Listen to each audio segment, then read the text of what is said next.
মৃত্যুর আগে দিয়ে আলকামার মুখ দিয়ে কালেমা বেরোয় না। সবাই মিলে আলকামারে বলে, ও আলকামা কালেমা কালেমা পড়ো। আলকামার সামনে সবাই পড়ে লা ইলাহা ইল্লাল্লাহ, কিন্তু আলকামার মুখ দিয়ে বের হয় না। 3 দিন বিছানায় পড়া। বিশ্বনবী আলকামার বউরে ডেকে পাঠালেন, ও আলকামার বউ, আলকামা কেমন ছিল? আলকামার বিবি বলে, খুব নামাজি ছিল নবী, জিকির করতো, তাহাজ্জুদ মিস হতো না। আলকামার বাবা মা দুইজনের কেউ বেঁচে আছে নাকি? আছে, মা আছে।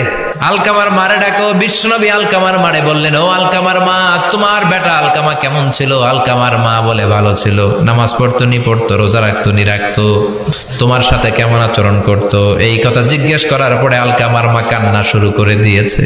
ডেকে বলে, ও নবী আমার কথা শুনতো না, বউ পাগলা ছিল, নামাজ রোজা ঠিকই ছিল, কিন্তু আমার কথার গুরুত্ব দিত না, অনেক কষ্ট দিছে আমারে।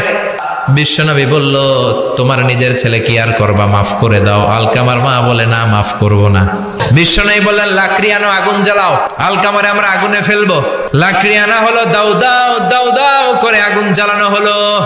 সব সাহাবীরা ধরাধরি করে আলকামারে আগুনে ফেলবে। ইন দা মিন টাইম আলকামার মা এসে বিশ্বনবীর পা ধরে বলে, ও নবী আমার কলিজার টুকরারে আগুনে ফেলবেন না, আমার নারছেরা ধন আলকামা 10 মাস 10 দিন আমি পেটে ধরেছি, আগুনে ফেলবেন না। বিশ্বনবী বললেন, তাহলে মাফ করছো কিনা বলো। চোখের পানি ছেড়ে দিয়ে বলে, নবী জান, আলকামার ব্যাপারে আমার মনে আর কোনো দুঃখ নাই, আমার ছেলেটারে তারপরেও আপনি আগুনে ফেলবেন না, আমি আমার আলকামারে মাফ করে দিলাম।